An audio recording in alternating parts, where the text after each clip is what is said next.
Okay. Hey guys, we're going to start this webinar in just a couple of minutes. I'd like to thank you guys for attending. Before I get into my little spiel, I'll wait till 12:30.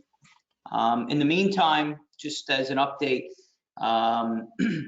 as you guys are probably aware, we are running a promotion with the folks at Barstool, Dave Portnoy, where any person that does not have an account with us right now and that opens and funds through TradeZero.co/Dave will receive a free share of Buzz in addition to a few months free of the Pro platform.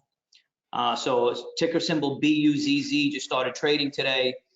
This is a new ETF listed on the New York Stock Exchange that is basically a way to trade these meme stocks without knowing which are meme stocks. So Buzz is measuring investor sentiment from social media, from web-based posts and the like, and is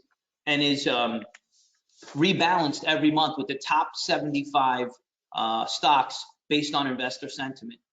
So we're excited to be kind of part of this launch with Dave Portnoy and the fact that we are going to be contributing and giving a free share to all new account holders that open and fund from now going forward. So we are closing in on 12:30. So give it another minute or two.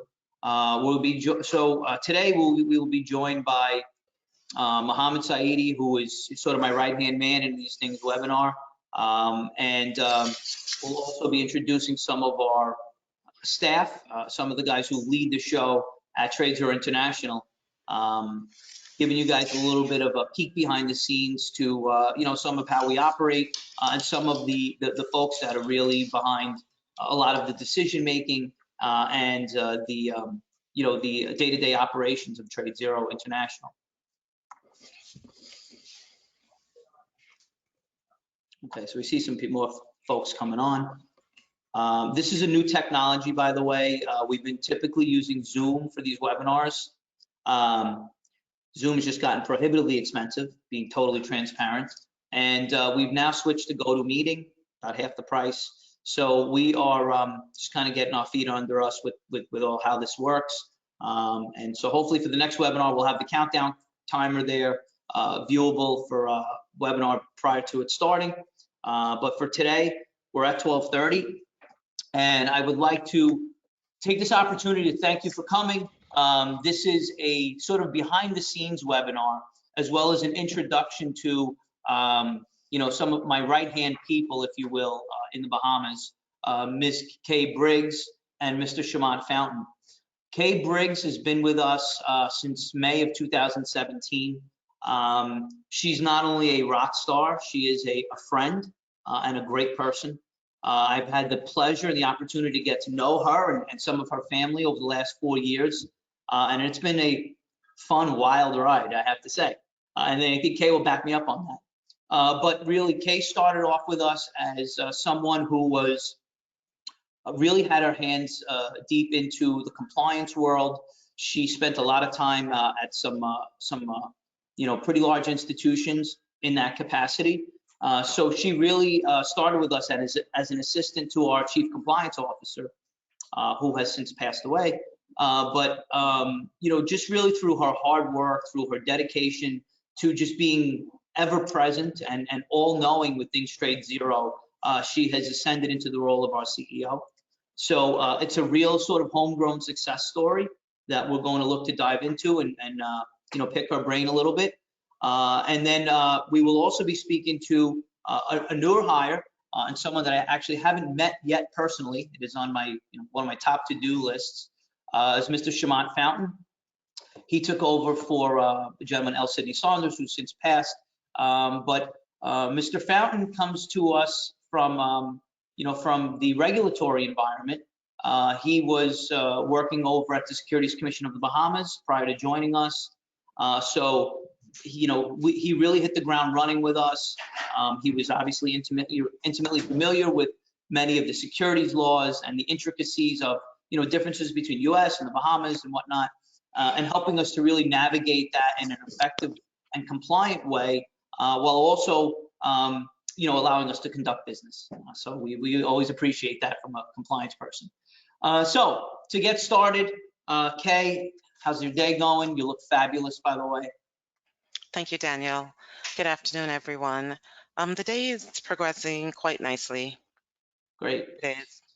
So we've touched a little bit, just given your history. Why don't you just give us a little bit more background on kind of how you got to TradeZero, and your life prior to joining the team.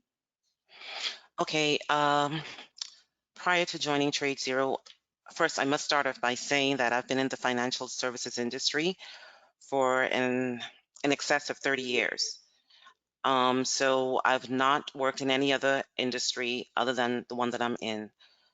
I've moved through several commercial banks, private banking, worked in the trust and fiduciary environment. So eventually I found my place at a point where new employment was needed. And while taking on the position, accepting the offer to be with TradeZero, it was a different environment. While I've worked in the trading environment before throughout my career, this provided an opportunity for me to see what actually happens on a trading floor. This is the nearest I've been to a trading floor environment, to see how the key factors are implemented, how they're utilized, not only from an employment standpoint, but from the customer standpoint as well.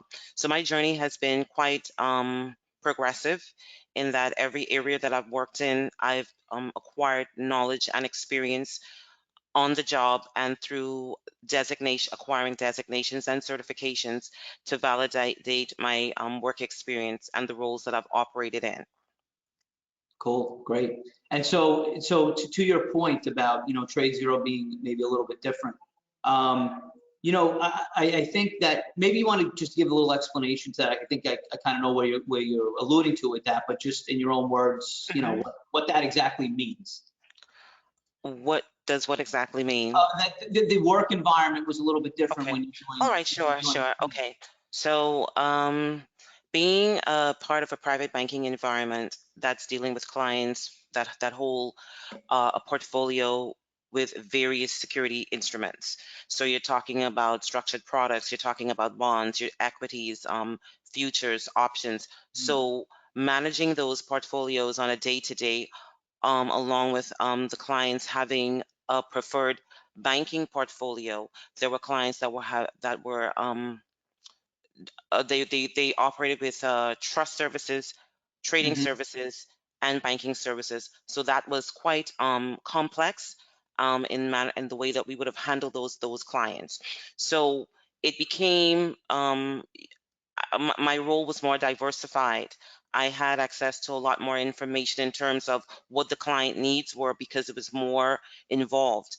Mhm. So the flip side of the coin with coming to TradeZero was that here I am in an environment where there is a centralized way of serving a client, with the client being more pointed towards one area of the service, and it made it somewhat more interesting in dealing with the actual trading environment, as I said before, with Right. assisting, the client with a knowledge base, explaining certain things to them, which has proven helpful to me because with the designations I hold, I held those for job description reasons and for me to be proficient with servicing the clients, Right. but not ever having have to utilize that experience. But coming to TradeZero, everything I studied for, everything I worked towards has afforded me an opportunity to be able to utilize. So it's the practical and theory now coming into play, and it has been over the last 4 years with TradeZero. Cool. It's great. And would you say from a cultural standpoint, Mm-hmm. and I mean like corporate culture, Sure. how would you, just kind of contrast the private banking to just kind of how we are operating today? It's live at TradeZero. It's live. It's live. There is no moment of you ever thinking that it's going to be one of those days. Pretty much in the private banking, you were able to determine when a day was going to be relatively quiet. Even though we followed the markets, the move of the markets, we followed all of that. But then there were so many other things that you would have been involved with. But coming here, the fire stays lit. because you just keep going. It gives you a new way of thinking, because then you are studying the markets, and I am studying the markets in a way that I never had to before, because now it's pointedly what I'm involved with and I Right. need to be kept up to date with. Cool. Awesome. Hmm. So Scymont, I'm gonna switch over to you if okay. I mentioned earlier that you're with us since November 1st, and that your previous employee was at the Securities Commission.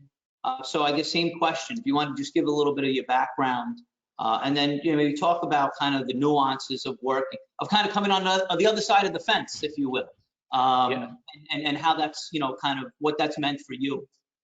yeah. Well, good afternoon, everybody that's tuning in. But background-wise, it's varied, it's vast. I started out really working within the private banking industry prior to completing my university education. My degree is in finance, so I guess I had a strong love for everything dealing with finance, in particular, Mhm. like the trading. A lot of stuff was going on in the markets. I started, like I said, prior to completing that in private banking. But funny enough, after I finished school, my first job out was actually in the insurance industry and in the sales aspects of things. Oh, okay. Um, and I stayed there for a while. Then I moved into business development within that company. Later on, and completely got out of there, and ended up working with one of the beverage companies here, one of my some of your favorite beverages in the world you could get, right? I was working with them as a data analyst, and then from there I started off with the commission. And How long were you at? after I was at the commission for about 2 years, actually, 2 years and a few months prior to joining TradeZero. And along the way, I did a lot of different training, similar to like what Kay was mentioning earlier. Like I completed anything that I could have just to try to prepare myself and better myself. But it was truthfully a lot of what I did at the commission that helps me the most for what's going on here with TradeZero. Because as at the commission, I learned a lot about just compliance. And truthfully, at the commission, I was the officer dealing with everything about TradeZero, so I was already kind of familiar with the company. I saw a lot of the things going on. Kay used to email me almost all the time, and she would email me, or if I sent her email, she would call me up and she'd be like, "Oh my God, did we do something?" I'm like, "No, no, no, it's okay, it's all right." But the transition from being the regulated to now being the regulated it's actually been a pretty smooth one, because now it gave me a leg up in terms of how to better assist TradeZero, because I know what the regulator wants and what they're looking for, and I also know what the regulation says. So I understand what the customer really needs to be providing us so that we can get quicker approvals of the accounts. So if I look at certain things with for some people, they may be like, I'm not entirely sure we should go this way. I can say, no, no, no, we're fine. We're within the rules. We're moving well. So it's been good to have that previous experience of understanding what the rules are to now being able to play by them, and that transition is really it's not been a difficult one. It's been a smooth one. I've been assisted a lot by your rock star over there, Kay. So it's really been good over time. And she is. And it's I just really to both of yours credit. While I'm not there, we try and get down there as often as we can. With COVID, it's been a little more difficult. But just from the output perspective, I think the combination of the both of you is a pretty powerful team, and we feel it just by nature of new account processing, or the way that our regulatory responses are crafted. I really see that you guys are really a great team, and work well together and work Thank you. off of each other, really well, synergistically. So COVID, I brought that up. It's been difficult for a lot of us, right? And I think that you guys have a unique and interesting perspective on it because of where you are. Right away when you tell someone that you have something going on in the Bahamas, so when can I come? Because for most people that don't live there, Bahamas is paradise, and it's beach, and it's sun, and it's sand, and it's all that good stuff. pigs on the pig beach, all that fun stuff. But, I know during COVID, as I mentioned, it's been hard to get there. Can you guys talk a little bit about, how it's meant for you, on the island, what it's meant for the island, and how things have kind of, how you guys have been dealing with it, from the perspective of being somewhere that's on an island?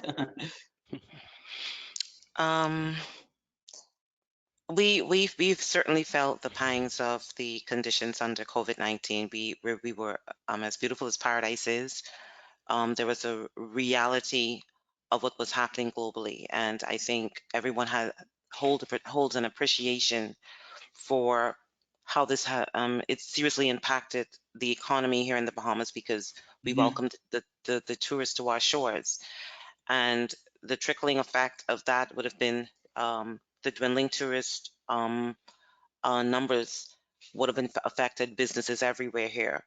So we have felt it. We have felt it, and I mean, all of us have been impacted. We know somebody or someone in our family have been seriously affected or impacted by the changes that took place. But there's a resilience among the people, and this is something that has carried us even pre-COVID. We've been through hurricanes, really bad hurricanes.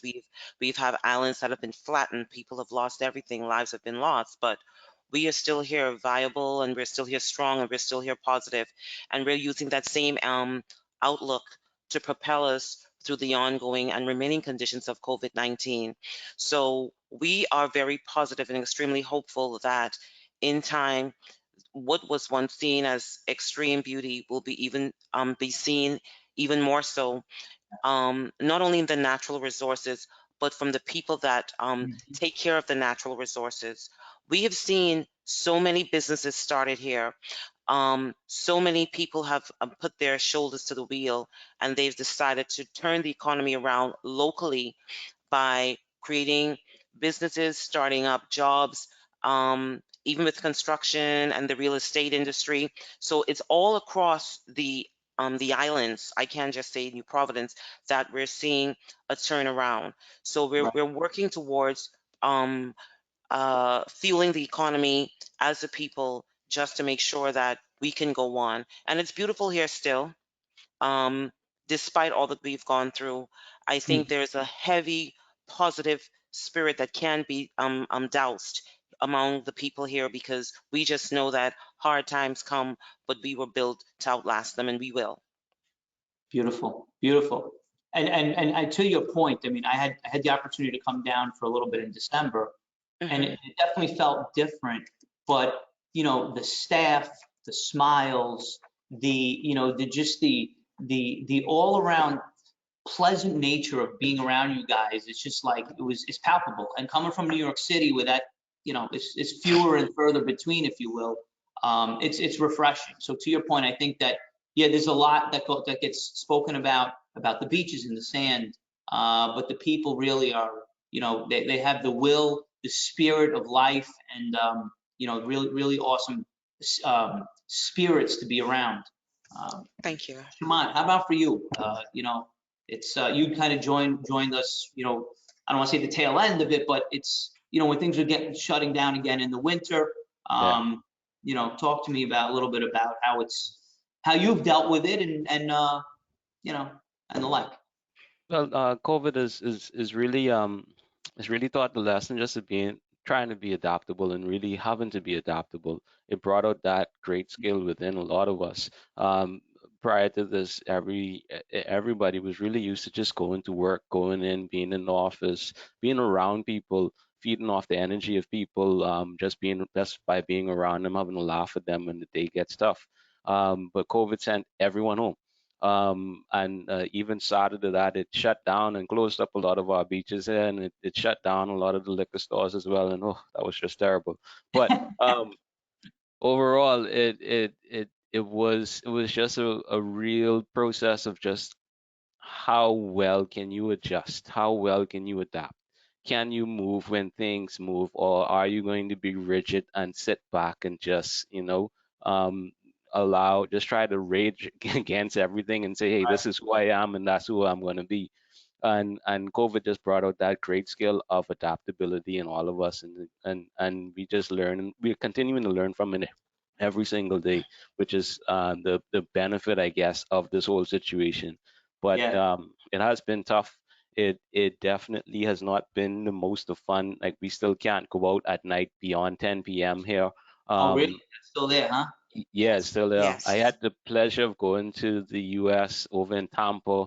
I guess you'd say kind of during the heyday of it, and my mind was completely blown to see just how people were out having fun, just doing whatever. Almost you could You must have ride been in Florida. around. Yeah, yeah. Yeah. So I went over to Florida, and it was people could just ride around and do whatever. And when I came back, I was like, oh my God, what is what is this? But it was still just a matter of learning how to adapt to just continue to grow, and that's the best benefit I could see from COVID. It's Yes. funny you mentioned Florida because coming from New York and going out to Florida, coming back, I had the same feeling. Like they have it figured out down there. I don't know. People are living, they're wearing their masks, but they're living, they're doing their thing. So yeah, that's interesting. Florida's in a class by itself. So yeah,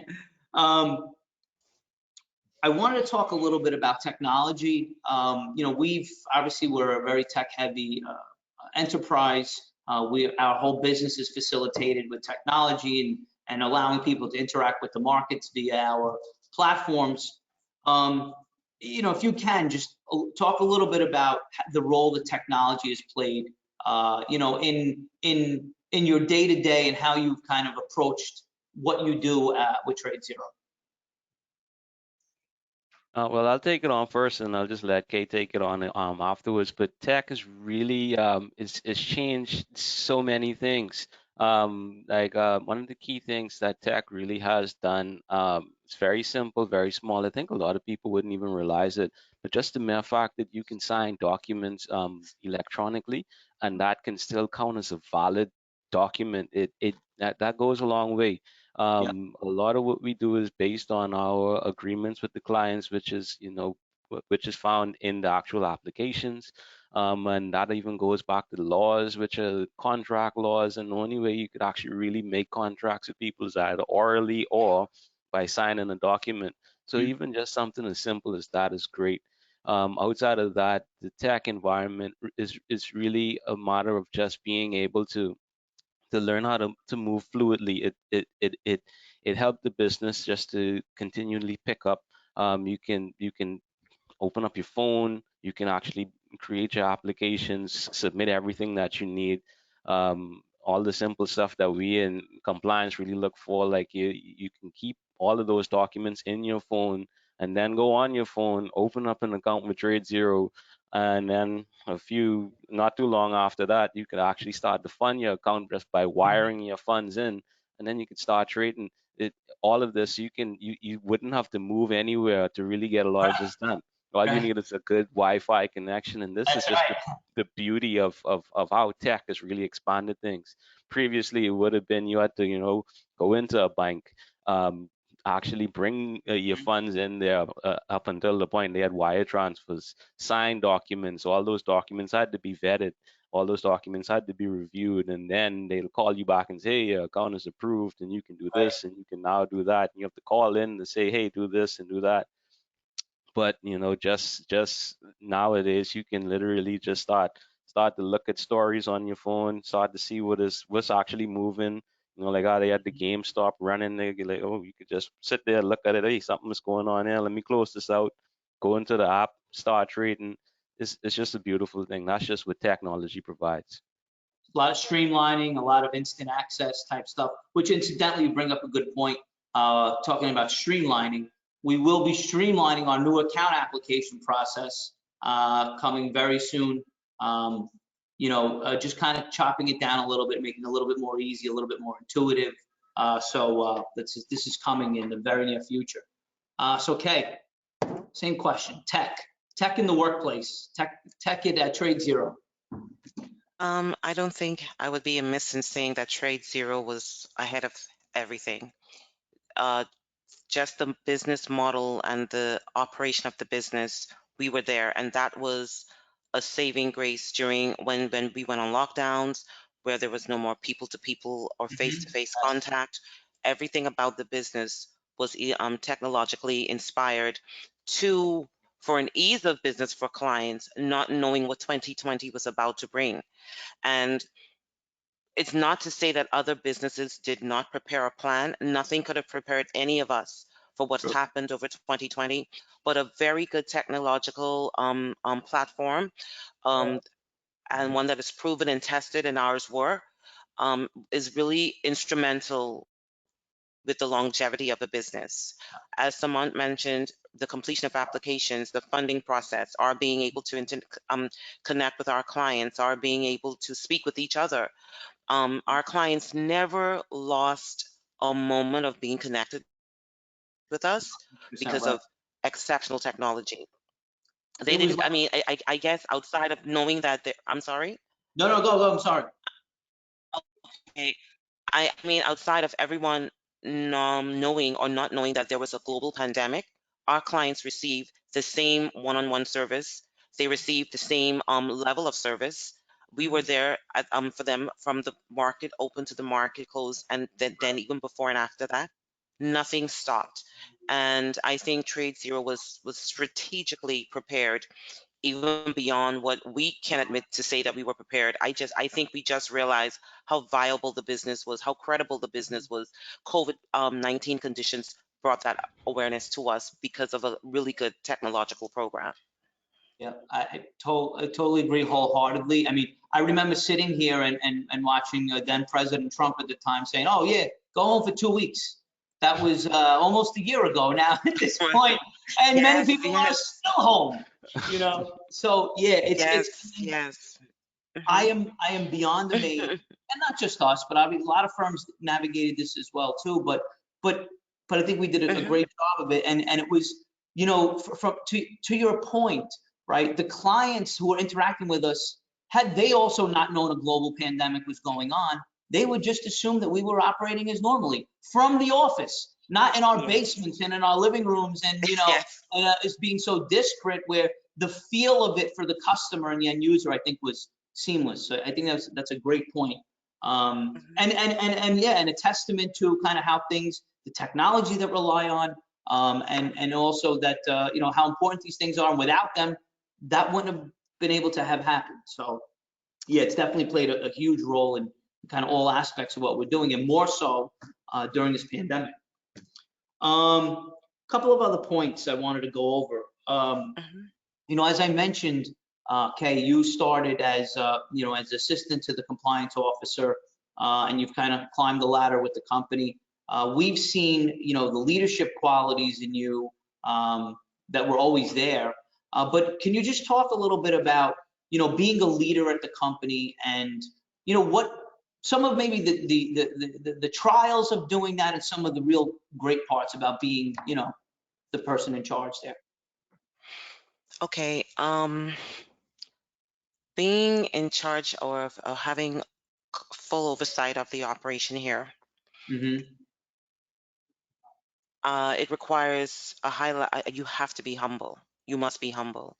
You must be able to lead by example. You must be able to let your staff see you fully involved, Yeah. physically present from the start of the day to the end of the day, and let them know that even if I'm not physically here, you can find me for anything. And I just believe in being a part of and being involved with.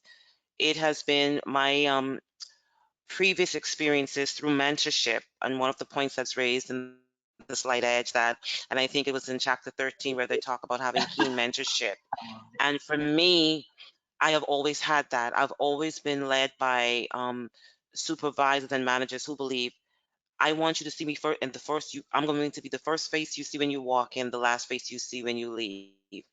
And leadership, it requires being knowledgeable, but not being afraid to say, listen, I don't fully understand it the way my staff would, and I'm confident that I have people that work with me that are able to take the lead on certain topics. But as a Mhm. leader, I still need to, I still place myself in position to know sufficient should I need to be able to explain anything on behalf of the company and to represent the company.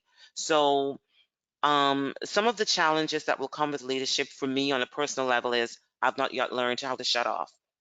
And again, that is Sure. because when I make a when I make a commitment, I believe in seeing it through, and I am led by exceptional people at the helm of this company who from the crack of dawn are here. So why should I give less? And until I feel as though I've given them and our clients what they need, I will continue to lead. So I will continue to govern, I will continue to guide, I will continue to seek ways of improving on the businesses and improving our service to our clients, of being able to network sufficiently through conferences, through webinars, of being able to connect with my staff and the clients alike, of just being I'm aware of what is needed to lead. I feel as though you can only lead a team when you're self-led, when you're able to lead yourself. Mhm. And I have no expectations of my staff. I have no expectations of anyone to do anything that I'm not prepared to do. And I think I would like to think that this has been seen sufficiently across the office here, and even internationally, that I'm prepared to stick it out, to lead as needed, to be kept informed, to work with Scymont on anything that will be of concern to me, to make sure that the business is always protected, the clients are ultimately protected, and the business has longevity throughout its lifetime. Awesome, awesome, and I can attest to that fact. Ms. Briggs is someone, you know, if for whatever reason I'm up at 3:30 in the morning and I send her an email, a response is coming back at 3:30 and 30 seconds, or at 7:55 p.m. a response is coming back a minute late. I mean, the woman is on her game. She eats, sleeps, and breathes TradeZero, and she's just been a godsend for the company and for the staff too, because like she said, she is someone who has no problem rolling up her sleeves and doing the dirty work, but at the same time also leading when that's really what's needed. So kudos to you, Kay, and again, a heartfelt thank you for everything you do and who you are. You're welcome, sir. Scymont, just, I guess a little bit different question. Being that you are, you know, head of compliance, oftentimes your job is to say no. um, so in terms of leading, you know, the compliance team, you know, maybe you want to speak a little bit about, you know, some of the ins and outs of that, some of the, you know, maybe day-to-day or trials that you dealt with from a compliance perspective that required leadership and, you know, and you putting your imprint on that aspect. Well, thanks for the question, and really in relation to that, one of the first ways in which I was able to definitely see that the imprint was put was when we recently brought on 2 new staff to the accounts processing team, and we were getting ready to really get them more up to speed with reviewing accounts and moving to approving accounts on as quick as possible basis. Right. Now, the key thing here to really realize was that they had previous or little knowledge of really compliance and what are the rules that they're under. A lot of people they barely even know that we are regulated by the Securities Industries Act and regulations and the anti-money laundering laws. So, because I was familiar with these things, I was able to go into the act, distill exactly what it is that the act is asking us for on predominantly an individual level as well as a corporate level. Say, for instance, if we have a corporate account coming through, and just create a simple guide sheet that they could use, that they could look at, so that they can be able to look into an account and process the information as quick as possible and make a decision on it as if they were me.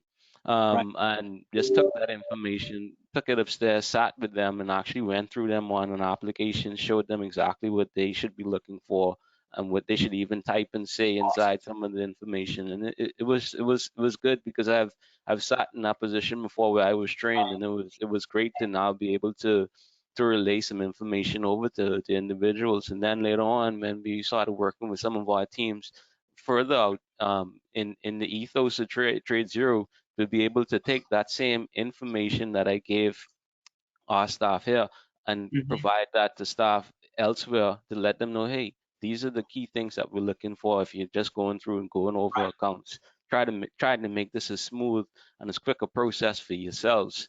Just use this guideline and we'll be good to go. And it was just a good feeling to actually provide that help to other people. Yeah, and that's it. That's just an important function of what you do, because a lot of times compliance is unapproachable. It's, there's a lot of legal language, and so navigating that and bringing it to a human level in a way that's easily understood and explained to staff to have them and help them do their job more effectively is the definition of leadership. So that was a great example. And so obviously it's apparent, the staff that we have, at the C-level internationally. I mean, you guys are equipped to do the job and to do it well, and it shows. And I'm really proud of the offering that we put forth, and a lot of it really is facilitated by your guys' day-to-day efforts. And so to that point, I want to have. I don't want this to be all about our internal process and intricacies. We'll talk about some fun. It's not all work. It's not all approving accounts and commissions and shares and all that stuff. We do have a good time sometimes. And so just for enlightening the people watching, maybe talk a little bit about some of the fun that we've had at TradeZero as a team and as and your own personal experience. Okay. Okay, you want to take this? Okay. Or you... I'll take this. Okay. Yes. So we do have fun times, memorable times have been created. So I will be the first to say that, me being the serious-minded person that I am from time to time, I will be the first to say that there are a lot of good times that I help. But the one that really stands out for me at this time will be the Hands for Hunger event, the annual event that is by far it's just a memory that has been created. The good that comes from what the foundation is doing, and to know that we are absolutely a part, a contributing factor to help with improving the lives of individuals here in the Bahamas. So though really good times were came out of those. Right, attending those events, and we just lost Kay. Oh, well, And I because of last year, and when it became apparent that it was not going to happen, it's just really great being a part of a company that share my ideals, because I believe in giving back to the community. I believe in sharing and helping where I can help, and being involved in community service with making charitable donations to schools and places of worship. That is really, and I still get feedback from the individuals connected on how grateful they are. So it's a real genuine feeling of a humbling warmth, knowing that while having fun, a lot of good is coming out of it. Yeah, and to your point, the Hands for Hunger stuff, for me personally, and like what Kay said, like the events themselves are super fun, because the whole company gets together, the folks in the US, the folks in the Bahamas, folks wherever we have them. They're this year we're going to definitely do it again. All come down, stay at the Bahamas, stay at Atlantis, do something really fun. But like that's the fun for the event and the time, but also the good feeling, like Kay mentioned, just helping people that and we may not even be necessarily talking about people who are homeless, but just people who are working in the casino, or people who are working doing maintenance or housekeeping or whatnot, who at the end of the day don't have enough to make ends meet and feed themselves or their family. So to be in a position where we can kind of facilitate and help out in that, obviously is once the event's over, you get that's a lot of fun, just knowing that you're in that position, which we all are, to be able to help people who need it. So yeah, I think that's well said, and more to come. We're really looking forward to doing it this year. Scymont, you haven't had the opportunity to do this stuff with us yet, but like I said, really looking forward to meeting you in person, and also to doing some of these more and fun events definitely in the near future. So we're at almost 40 minutes. I wanted to now bring Mo in and see if we have any questions for Scymont and Kay, just so we can, just kind of maybe answer some questions for some of the attendees. Yeah, of course. I'll go ahead. Give me 1 second. Okay, sounds good. Okay, good to see you again. Nice seeing you Scymont, it's too. nice to meet you. I don't think we formally met. Nice to It's meet good you. to have you here, guys, and really appreciate everybody that came in and listened. I do see the questions regarding UK specifically. First of all, I want to say that I highly appreciate your work ethic, and if I could do 50% of what you do on a daily basis, I would have achieved a lot. So, I'm so happy to hear how you do it. What's the secret behind all that? So, Thank you. I appreciate you sharing that with us, and I'm sure everybody else were Thank able you. to learn from this as well.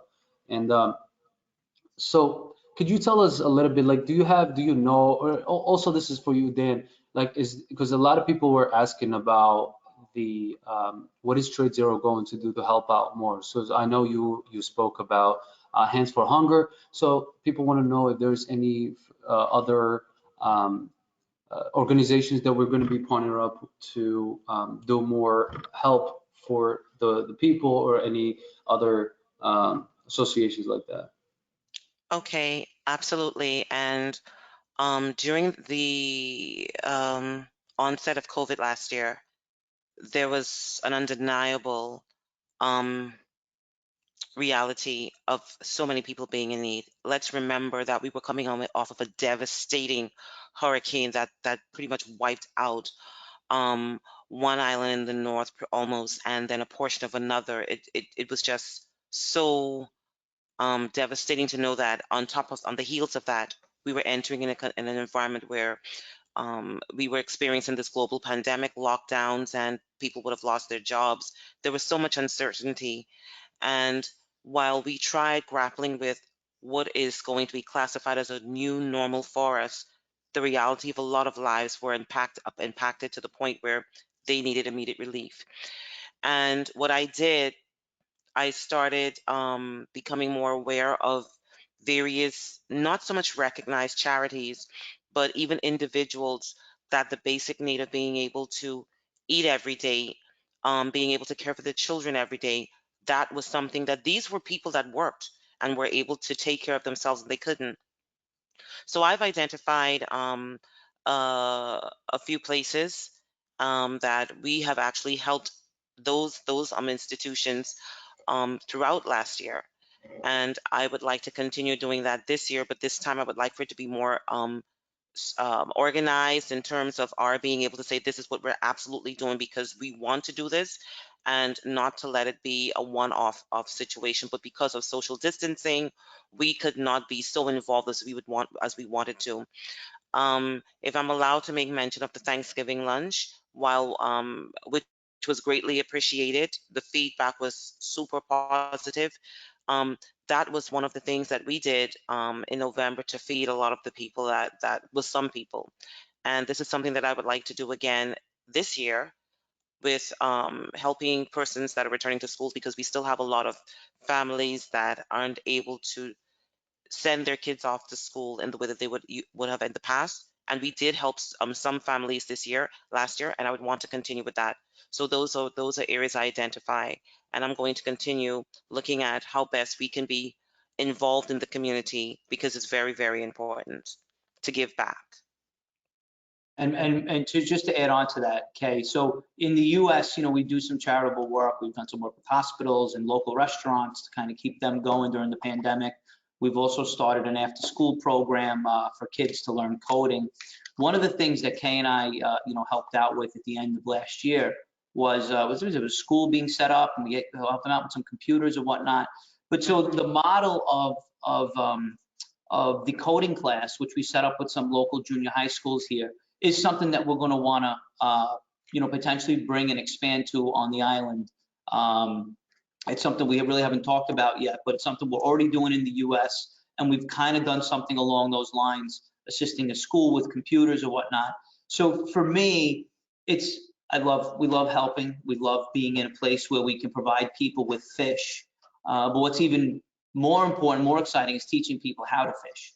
So, you know, the coding class, I think, provides real opportunity for people who may not, you know, otherwise have that. So that is something that we're going to explore for 2021, extending the program we have here in the U.S. to our team in the Bahamas, and seeing what we can't do to rustle up some, you know, for some middle schoolers that have the passion and the desire, but maybe not the access to you know, to interact with some of this education and knowledge.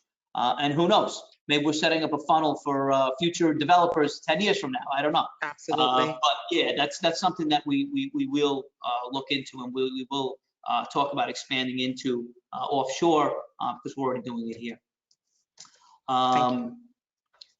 And what else, Mo? Any other questions? Yeah, absolutely. Yeah, thank you, Kay, for the explanation. I'm sure clients are very appreciative of the work, and we're going out there and helping out other people as well. Right. And over here, I have an interesting question. He's stating that and this is more for you, Dan, I believe. He's questioning, is there an ability to donate a small portion of the profit to charitable organizations? So TradeZero, they basically asking if it's possible to be the middleman to these charities. Somebody wants to give out a certain portion of their profit to that. So Dan, if you want to take that approach. That is actually a great question and an interesting question. I think this is something that we've tried this in the past, being fully honest. I think it was Hurricane Ivan, I want to say.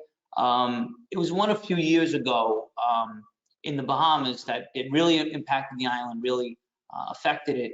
And we did put it out there. There wasn't much of a response. I mean, listen, obviously the Hurricane Ivan was something that was, you know, sort of very specific to the Bahamas. It wasn't something that we all felt, you know, globally. We did because we have, you know, we have our people and you know, business on the island. So it was front and center for us. But to be honest, we didn't have much support. But it is a great idea. It's actually something that we're doing somewhat of in the U.S. We're in the process of launching a new brand called Open Hand, where a portion of the Open Hand's model is you can trade commission free. The rebates, some of the rebates are given to the customer, and the customer can then decide to donate those rebates to their favorite charity. That's in the process of getting started up, but I think it is a good idea for us to borrow some of that and give folks the ability to donate to some of the stuff that we're working on. So I will definitely, I don't know who asked that question, but we will take that away. We do have a lot of this infrastructure because we built out you know, the whole Open Hand apparatus. So that is something that we will consider, and I think it's a good idea, especially if it's being asked for by a customer who would be a potential donor. So I think that's a great question, great idea, and something we're going to look to do. Definitely. And regarding Open Hands, there's definitely going to be some press releases on that later on to inform everybody about this. So, you know, stay tuned for that. Going into customer service, for new clients, existing clients, what are the ethics in order to go ahead and contact us to get the best answers? Like, for example, reaching out via chat, on the phone, giving out their account number. Just walk them through the process of best getting an answer when they have either they're in a rush to get in a trade, or they need information about their account or wires, you know, any information like that. Just walk them through the process so they better know how to reach to you a lot better.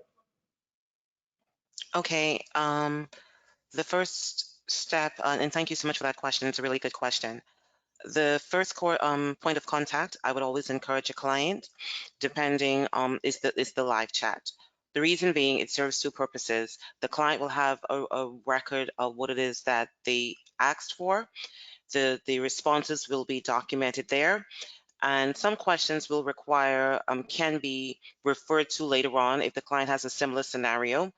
But if you're talking about immediate questions, if you want to know the status of an account application, if you want to inform us that you submitted a wire transfer for your account, then you can come to the live chat. You'll be walked through the process, what to expect, when to expect it, and receive an update with regards to the wait time, if any. If you're talking about assistance with an order, to have an order managed, then absolutely I would encourage, again, for a client to come to the live chat. Now, if it can, because why, there is a record keeping process there, so there wouldn't be any misconstruing of information on whether I wanted you to put in a limit order at a certain price, or I just asked you to hold the order, I was just asking a question. That is really there to also assist the client with having a record of what transpired between himself and the agent.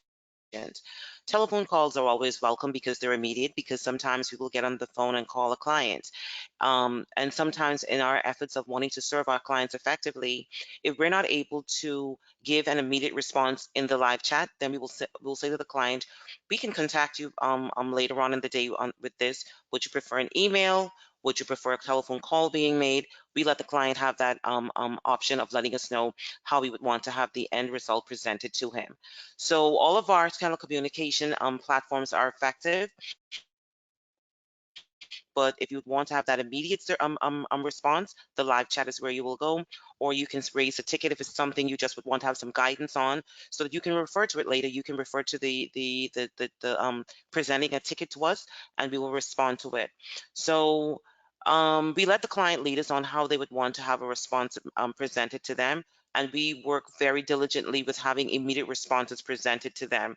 And no one is above answering or responding to a client. So I would put it out there that if you feel as though you would need definite assistance, then I am here.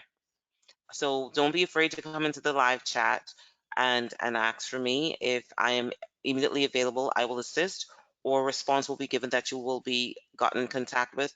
And since being here, there's not one client that I've not responded to. And I've always responded to the client either by a telephone call or an email. So they will be responded to. Any concerns can be addressed to me. I just also wanted to add to that, as an example, actually, earlier this morning, one of our staff upstairs was handling a chat. It was a customer trying to find out about, well, he found out that his account was already approved and he wanted to get some funding done. However, it was restricted due to third-party funding coming in. Of course, that's something that we do not actually allow here at TradeZero at all.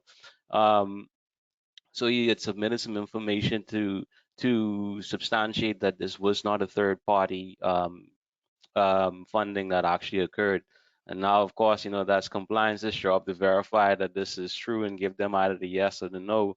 I literally just went upstairs just to get some water and actually get a declaration for some other funds that came in, just to get that approved, get that in as quick as possible. A staff member told me about it. I came downstairs. I went into the chat. I saw what was going on. I didn't actively engage, but I went behind the scenes, figured out everything, approved it, removed the restrictions, got the client's query answered, and told our staff member he's good to go. And so if you want to get in contact with us, the chat is truthfully the way to go. And the real good thing, like Kay says, is that we have records to show, okay, what we're doing over time. Great, that's awesome, guys. Really good. And one more, Mo? You have another one? Not really. I mean, basically the question that I asked almost wrapped up all the questions, and Kay and Scymont really touched up on a lot of those details. So you guys really answered most of the questions there, because a lot of people, I think they're new potential clients or existing clients that want to know how to best communicate with you guys. So thank you for that. Appreciate it. Thank you. So I think we should wrap it here then, or you have any other touch points? Anything you want to add, Kay, Scymont? Please feel free now.